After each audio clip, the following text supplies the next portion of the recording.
Dear students, in this session, let us discuss the depletion of ozone layer and the control of air pollution. Depletion of ozone layer.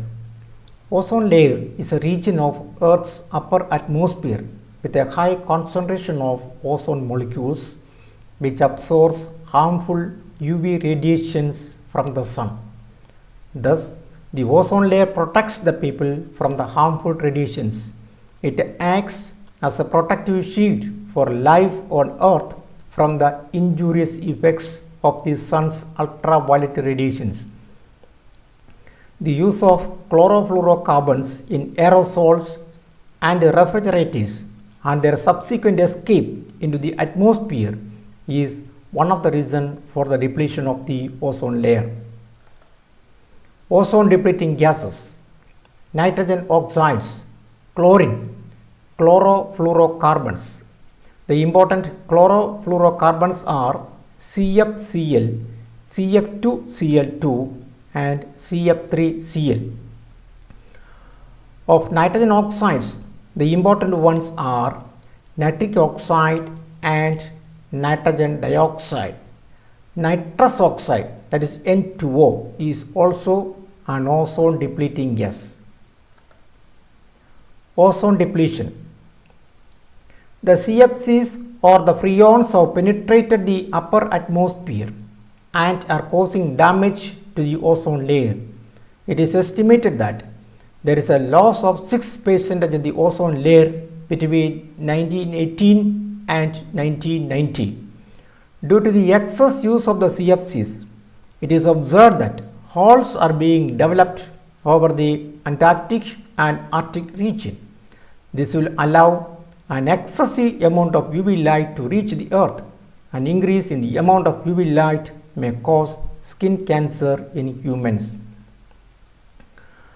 Ozone തന്മാത്രകൾ വിഘടിച്ച് അതിൻ്റെ സാന്ദ്രത കുറയുമ്പോൾ സ്വാഭാവികമായും ultraviolet radiations ഭൂമിയിലെത്തും.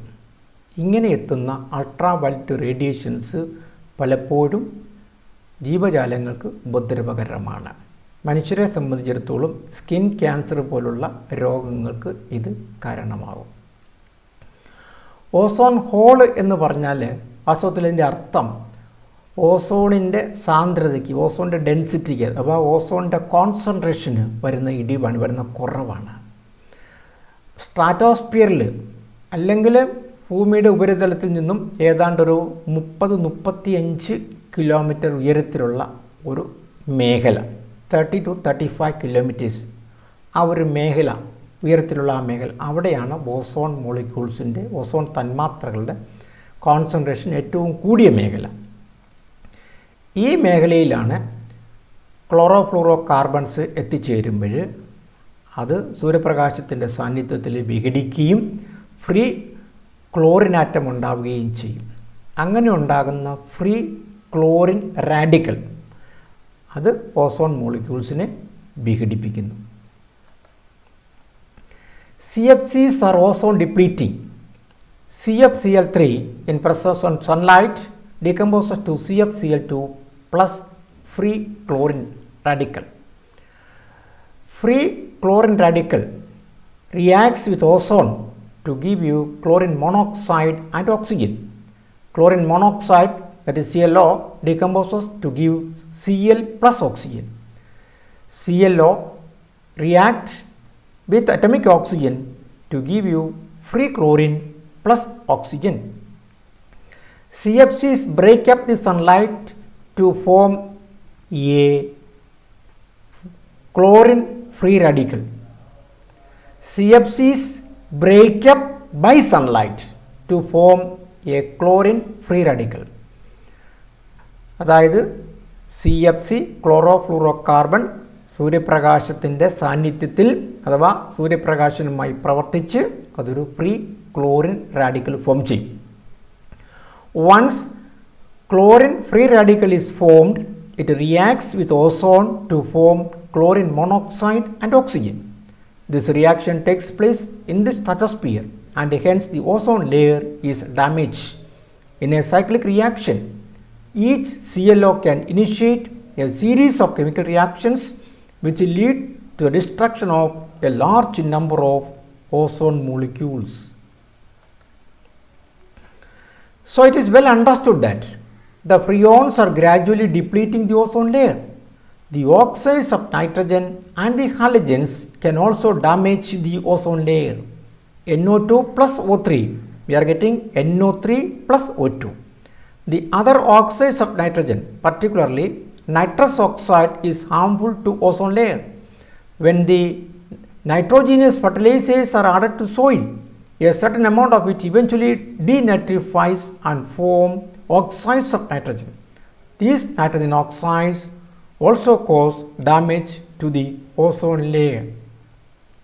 CFC മാത്രമല്ല മറ്റു ചില മോളിക്യൂൾസും ozone ഡിപ്ലീഷന് കാരണമാകും.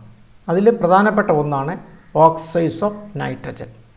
അപ്പോൾ ഓക്സൈഡ്സ് ഓഫ് നൈട്രജനിൽ നൈട്രിക് ഓക്സൈഡും നൈട്രജൻ ഡയോക്സൈഡും നൈട്രസ് ഓക്സൈഡും ഓസോൺ വിഘടനത്തിന് കാരണമാകും, ഓസോൺ വിഘടിപ്പിക്കുന്നതിന് കാരണമാകും.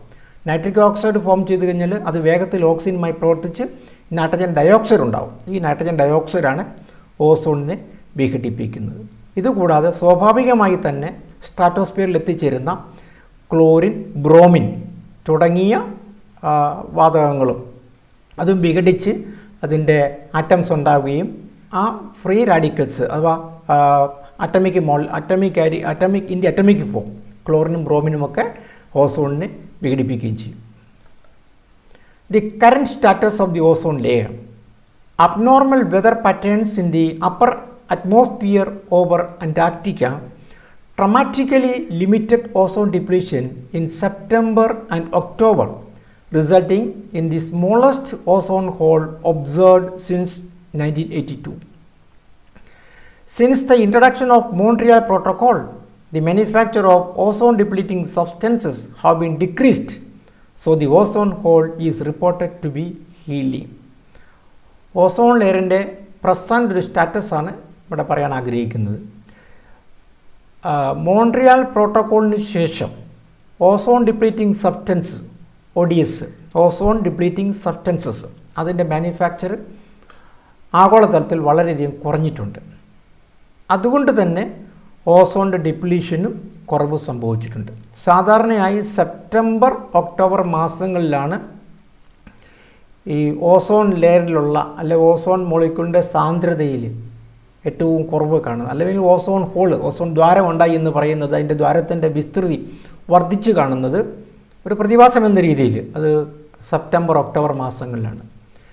1982 ശേഷം ഈ 2019-20 കാലഘട്ടങ്ങളിലാണ് ഏറ്റവും കുറഞ്ഞ സുഷിരങ്ങൾ അഥവാ ഏറ്റവും കുറവ് ഓസോണിൻ്റെ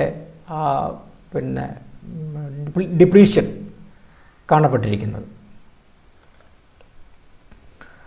Now let us discuss how to control air pollution. Air pollution can be controlled by two fundamental approaches. The first one is preventive techniques. The second one is effluent control.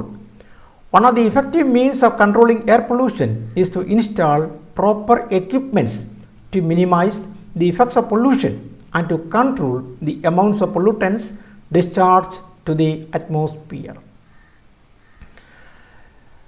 Control of air പൊല്യൂഷന് രണ്ട് രീതികളാണ് ഉള്ളത്, രണ്ട് രീതിശാസ്ത്രം. ഒന്ന് preventive techniques, പരമാവധി മലിനീകരണം കുറയ്ക്കുക. രണ്ടാമത്തേത് എഫ്ലുവൻറ്റ് കൺട്രോൾ, പുറത്തേക്ക് തള്ളപ്പെടുന്ന എഫ്ലുവൻസിനെ കൺട്രോൾ ചെയ്യുക, അല്ലെങ്കിൽ എഫ്ലുവൻസിലുള്ള പൊല്യൂട്ടൻസിൻ്റെ അളവ് കുറയ്ക്കാൻ ആവശ്യമായിരിക്കുന്ന ടെക്നിക്സ് ഉപയോഗിക്കുക. നിങ്ങൾക്ക് ഈ പിക്ചറിൽ നോക്കുമ്പോൾ കാണാൻ പറ്റും, ഇതൊരു ഇലക്ട്രോസ്റ്റാറ്റിക് പ്രസിപ്പിറ്റേറ്ററാണ്. ഇലക്ട്രോസ്റ്റാറ്റിക് പ്രസിപ്പിറ്റേറ്ററിൽ കൂടി പൊല്യൂട്ടഡ് ആയിരിക്കുന്ന വായുവാണ് കടത്തിവിട്ടിരിക്കുന്നത്. You can see the direction arrow കൊണ്ട് കാണിച്ചിട്ടുണ്ട്. അപ്പം ഇലക്ട്രോസ്റ്റാറ്റിക് പ്രസിപ്പിറ്റേറ്ററിൽ കൂടി പൊല്യൂട്ടഡ് വായു കടത്തി വിട്ട് കഴിയുമ്പോൾ ഇതിനകത്തുള്ള പാർട്ടിക്കുലേറ്റ്സ് അഥവാ ചെറിയ സൂക്ഷ്മമായിരിക്കുന്ന പാർട്ടിക്കിൾസ് അതെല്ലാം സെറ്റിൽ ചെയ്തിട്ട് നമുക്ക് ഫ്രീ ആയിരിക്കുന്ന അൺപൊല്യൂട്ടഡ് ആയിരിക്കുന്ന വായുവാണ് പുറത്തേക്ക് വരുന്നത്.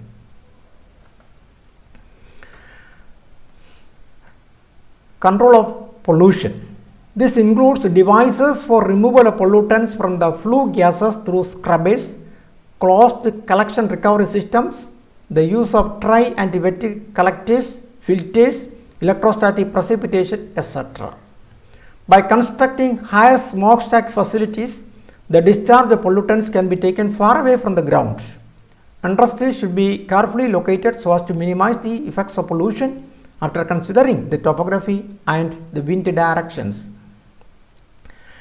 ഇവിടെ ചില ഡിവൈസിനെ പറ്റിയാണ് പറയുന്നത്. പൊല്യൂഷനെ നിയന്ത്രിക്കുന്നതിന് ആവശ്യമായിരിക്കുന്ന ചില ഡിവൈസുകളാണ്. അപ്പോൾ ഇത് scrubbers, closed collection recovery systems, dry and wet collectors, filters, electrostatic precipitation etcetera. നമുക്ക് പൊല്യൂഷൻ കൺട്രോൾ ചെയ്യുന്ന എയർ പൊല്യൂഷൻ കൺട്രോൾ ചെയ്യുന്നതിന് വേണ്ടി ഉപയോഗിക്കാൻ പറ്റുന്ന ചില എക്യുപ്മെൻറ്റ്സ് അതേപ്പറ്റിയാണ് ഇവിടെ പരാമർശിച്ചിരിക്കുന്നത്. മറ്റൊന്ന് നമുക്ക് constructing higher smoke stack facilities, പുക പരമാവധി ഉയരത്തിലേക്ക് കൊണ്ടുപോവുക. പരമാവധി ഉയരത്തിലേക്ക് കൊണ്ടുപോയി കഴിയുമ്പോഴത്തേനും ഗ്രൗണ്ടിൽ നിന്നും വളരെ ഉയരം കൂടി പുക തള്ളപ്പെടുമ്പോൾ സ്വാഭാവികമായിട്ടും നിയർ ബൈ ഗ്രൗണ്ടിനെ പൊല്യൂട്ട് ചെയ്യാനുള്ള അല്ലെ നമ്മൾക്ക് ഏറ്റവും അടുത്തുള്ള ആ ഒരു അപ്പർ ഏരിയയെ പൊല്യൂട്ട് ചെയ്യാനുള്ള സാധ്യത നമുക്ക് ലഘൂകരിക്കാൻ പറ്റും. അതുപോലെ തന്നെ ഇൻഡസ്ട്രിയൽ സ്ഥാപനങ്ങൾ നമ്മൾ തുടങ്ങുമ്പോൾ അത് തുടങ്ങുന്ന സമയത്ത് അതിൻ്റെ ലൊക്കേഷൻ ഏറ്റവും കുറഞ്ഞ, അതായത് മനുഷ്യവാസ കുറവുള്ള സ്ഥലങ്ങളിൽ അല്ലെങ്കിൽ ആ രീതിയിൽ ജീവജാലങ്ങൾക്ക് ഏറ്റവും ഉപദ്രവം ഉണ്ടാകാനുള്ള സാധ്യത ഏറ്റവും കുറവുള്ള മേഖലകളിൽ കാറ്റിൻ്റെയും ഒക്കെ ഗതി നോക്കി ഈ സ്ഥാപനങ്ങൾ വയ്ക്കാനുള്ള മുൻകൂട്ടിയുള്ളൊരു ശ്രമം നടത്തുക. Strict control measures or even ban should be imposed on the production of chemicals like freons. In 90s, nearly 7 lakh tons of freons were produced annually. Though inert, they have found to cause environmental damage. Now their use in aerosols has been banned in many countries. Anyhow, still they are used as refrigerants. A total ban of freons is anticipated in the nearest future. Thus, by introducing strict laws and implementing control measures, the pollution of our environment can be minimized. Ozone വിഘടനത്തിന് കാരണക്കാരിൽ ഏറ്റവും പ്രധാനി എന്ന് പറയുന്നത് CFC ആണ്, chloro fluoro carbons ആണ്. വളരെയധികം കൂടിയ അളവിലാണ് ഈ വസ്തു. കാരണം എയർ കണ്ടീഷൻസിൽ, റെഫ്രിജറേറ്റേഴ്സിൽ, എയറോസോൾസ് റിമൂവ് ചെയ്യുന്നതിൽ ഇങ്ങനെ പല രീതിയിലും ഈ CFCക്ക് ആപ്ലിക്കേഷൻസ് ഉണ്ട്. ഒരു നോൺ ടോക്സിക് ആയിരിക്കുന്ന ദീർഘകാലം നിലനിൽക്കുന്ന ഒരു കെമിക്കൽ എന്ന രീതിയിൽ നമ്മുടെ ജീവിതം കംഫർട്ടബിൾ ആക്കിയതിൽ വളരെ പ്രധാനപ്പെട്ട ഒരു സ്ഥാനമാണ് CFCക്കുള്ളത്. പക്ഷേ അതിൻ്റെ ദോഷഫലം എന്ന് പറയുന്നത് ഇതൊരു അമരനാണ്, അതായത് നശിക്കുന്നില്ല, വിഘടിക്കുന്നില്ല, ദീർഘകാലം അത് എൻവയോൺമെൻറ്റിൽ നിലനിൽക്കുന്നു. പക്ഷേ സ്ട്രാറ്റോസ്ഫിയറിൽ എത്തിക്കഴിയുമ്പോൾ കൃത്യമായ രീതിയിൽ സ്യൂട്ടബിൾ ആയിരിക്കുന്ന എനർജിയുള്ള സൂര്യപ്രകാശവുമായി കൂടിച്ചേർന്ന് അല്ലെങ്കിൽ സൂര്യപ്രകാശത്തിൻ്റെ സാന്നിധ്യത്തിൽ അത് വിഘടിച്ച് ഫ്രീ ആയിരിക്കുന്ന ക്ലോറിൻ റാഡിക്കൽ ഉണ്ടാക്കി ഓസോൺ ഡിപ്ലീഷന് കാരണമാകുകയും ചെയ്യുന്നു. അപ്പോൾ അങ്ങനെയുള്ള വസ്തുക്കളുടെ കംപ്ലീറ്റ് ആയിരിക്കുന്ന ഒരു നിരോധനം ആണ് ഒരു എയർ പൊല്യൂഷൻ തടയാനുള്ള ഒരു മാർഗം എന്ന് പറയുന്നത്. അതായത് ഓസോൺ ഡിപ്ലീറ്റിംഗ് സബ്സ്റ്റൻസുകളുടെ മാനുഫാക്ചർ പൂർണ്ണമായിട്ടും നിരോധിക്കുക, അതുപോലെ തന്നെ ഓസോൺ ഡിപ്ലീഷന് കാരണമാകുന്ന വസ്തുക്കളുടെ ഉപയോഗം പരമാവധി കുറയ്ക്കുക. ഇതൊക്കെയാണ് വായു മലിനീകരണം ലഘൂകരിക്കുന്നതിനുള്ള ചില സുപ്രധാന നടപടിക്രമങ്ങൾ. So that is all in this particular session, and now the assignment is you have to explain ozone depletion. What is the meaning of ozone depletion? So the last date for submitting the assignment is September 3, 2020. Thank you.